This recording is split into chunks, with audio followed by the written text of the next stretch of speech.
Bonjour les amis. Euh, Quelques mots pour parler de la rétrogradation de Mars dans le signe des Gémeaux. La rétrogradation qui a commencé le 22 octobre et qui se terminera le 12 janvier. Ça veut dire que Mars va rester assez longtemps dans ce signe des Gémeaux. Les propriétés martiennes, on le sait, c'est l'action directe, l'esprit d'entreprise, d'initiative, le courage, la bravoure, c'est l'expression de la manifestation de soi au monde, quels qu'en soient les outils, y compris d'ailleurs les moins louables. Et c'est le cas notamment ici. Le signe des Gémeaux, comme son nom l'indique, c'est j'ai les mots, ou je n'ai plus les mots. Et aussi, quels mots? Le Gémeaux, c'est la multiplicité. La multiplicité, justement, dans les contacts pour découvrir, pour apprendre. Et aussi pour essayer de rencontrer dans cette multiplicité son double, son frère, sa sœur, son jumeau, sa jumelle, astrale, c'est Castor et Pollux.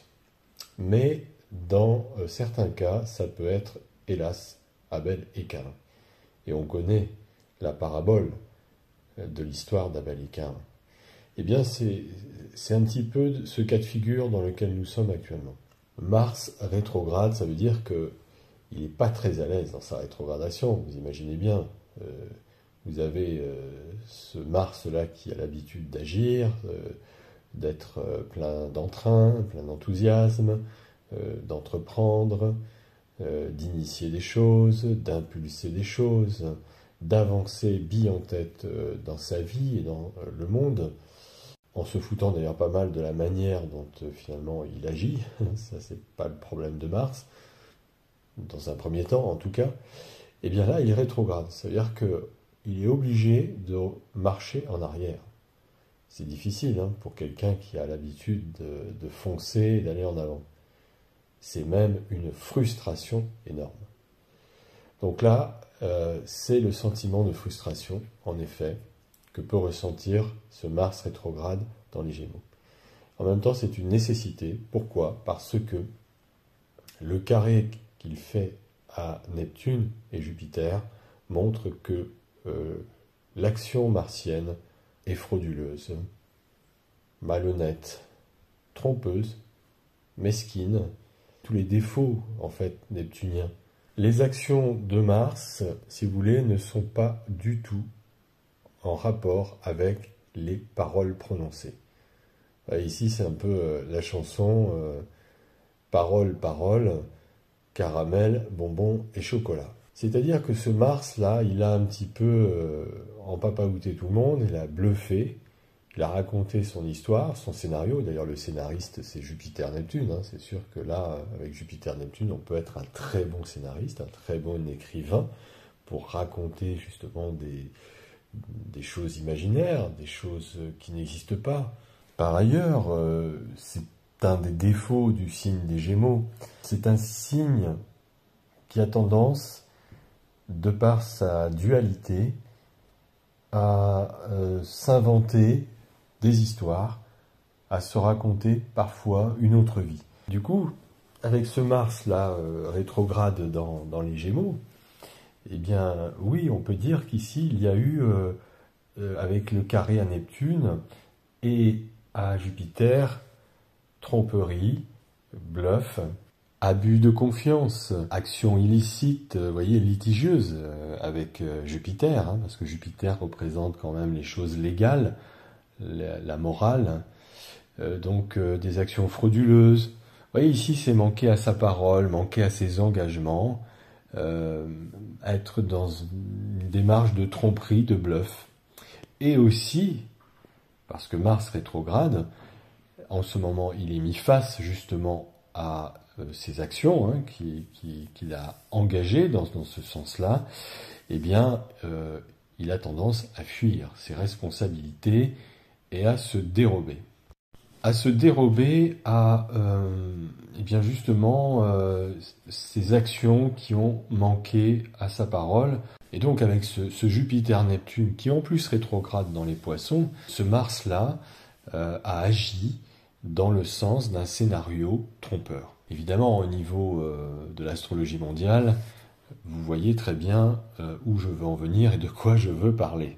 Le trigone à Saturne nous dit que cette action a été faite intentionnellement ou pas, il n'y a que le résultat qui compte. Saturne, c'est le principe de réalité et d'objectivité. Et au regard de cette réalité, il juge. Et donc Saturne nous dit à Mars que tu aies fait cela avec l'intention de le faire véritablement ou pas, parce que tu as agi un petit peu par maladresse et méconnaissance. Le Gémeaux, c'est le signe de la connaissance, donc justement, la méconnaissance, peu importe, il n'y a que le résultat qui compte, et ce résultat, il est très dommageable. Tu as voulu écouter une sorte de folie des grandeurs, ça c'est le propre de la conjonction Jupiter-Neptune, en tout cas c'est un des écueils de Jupiter-Neptune, bien sûr que Jupiter-Neptune a aussi d'énormes qualités, mais bon, et donc ce Jupiter-Neptune rétrograde, donc effectivement, on voit bien ici qu'il est question d'actions litigieuses, voire illicites. Il y a eu abus de confiance, tromperie sur la marchandise, si je puis dire. Et donc, évidemment, quand on agit en vendant une espèce de rêve, en étant le bonimenteur, et qu'on a affaire à des personnes qui, en toute honnêteté, en confiance, et que ces personnes se sont engagées dans la voie promise par Mars en faisant confiance, et qu'elles se sentent aujourd'hui totalement flouées, trahies, eh bien c'est sûr qu'elles ont un sentiment d'injustice. En tout cas, elles vont vouloir demander réparation. Vous voyez, on a les trois grands justiciers qui se parlent. On a Pluton, on a Saturne et on a Jupiter. Alors évidemment, on peut avoir beaucoup de rancune envers ce Mars qui nous a trompés, qui nous a bluffés. Et donc vouloir se faire justice soi-même. Œil pour œil, dent pour dent. La loi du talion. Je rappelle que la justice plutonienne, c'est la justice suprême, c'est entre guillemets la justice divine. La justice de là-haut qui nous tombe dessus et qui ne nous fera pas de cadeau. Jupiter et Neptune rétrograde dans les Poissons c'est le dernier signe du zodiaque. Et comme je le dis à chaque fois, avec la maison 12 et Neptune, le maître des Poissons et de la maison 12, et Jupiter aussi, co-maître, eh bien c'est le compte de résultat ici, c'est le bilan. Et donc il y a quelque part la nécessité d'apurer les comptes. Apurer les comptes de résultats karmiques. Puisqu'on a été abusé, trompé par et dans une parole donnée, eh bien maintenant on va demander des comptes aux personnes, à celles et ceux justement qui nous ont abusés, qui ont trompé notre confiance. Et comme Jupiter c'est la morale et les Poissons c'est le bilan, on pourrait se dire quel bilan et quelle morale pourrons-nous tirer de cette histoire de bluff et de manipulation.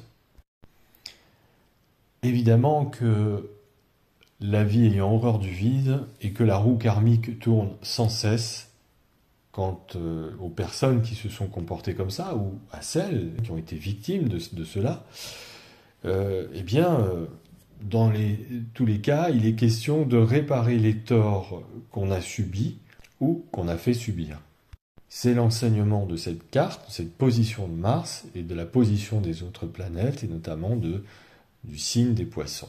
Si ce Mars-là, en position de rétrogradation dans les Gémeaux, a le courage d'affronter ses propres responsabilités, je dirais même plus ses déresponsabilités, et bien avec Jupiter-Neptune dans le carré, puisque c'est un défi, un carré, ça peut être un tremplin absolument formidable, eh bien il est possible tout simplement de reconnaître ses torts, de reconnaître ses erreurs, de reconnaître qu'on s'est trompé, qu'aussi on a peut-être trompé les autres du fait soi-même d'avoir été abusé dans sa propre confiance, et donc de faire tout simplement amende honorable. Alors c'est Mercure qui est le régent du signe des Gémeaux, et on voit que Mercure est dans le Scorpion. Le Scorpion lui-même, régenté par Mars et aussi Pluton. C'est comme si ici, Mars et Mercure disaient « Je te donne ma parole, tu peux compter sur moi ». Sauf que le pacte, le contrat de parole a été trahi et rompu. Pluton gère aussi le signe du Scorpion, voilà, et dans son rôle de juge suprême, vient rappeler à Mercure et à Mars, on voit qu'il fait un quinconce à Mars, vient leur rappeler qu'une parole donnée, engagée sur l'honneur, se doit d'être respectée. Car si elle ne l'est pas, alors évidemment, il va falloir en passer par le jugement plutonien. Pluton, Saturne, Jupiter disent à Mercure et à Mars, tu avais qu'à réfléchir, mieux mesurer l'engagement de tes paroles avant d'agir comme tu le fais dans la fuite, la dérobade et la trahison. Et la duplicité Gémeaux, parce que le Gémeaux c'est la multiplicité, mais ça peut être aussi la duplicité. On rattache souvent Pluton au pouvoir de l'ombre et notamment aux mafias. Pluton, ça serait un petit peu comme le parrain de la mafia, auprès duquel ce Mars se serait engagé, aurait donné sa parole et promis bien sûr de respecter cette parole et ce code d'honneur.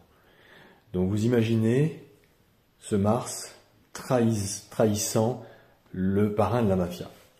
Donc vous imaginez la réaction du parrain et de toute la mécanique de justice qui se met en place derrière. Bon, c'est une image bien sûr que je donne, mais c'est un peu comme ça que ça peut se passer aussi. Là.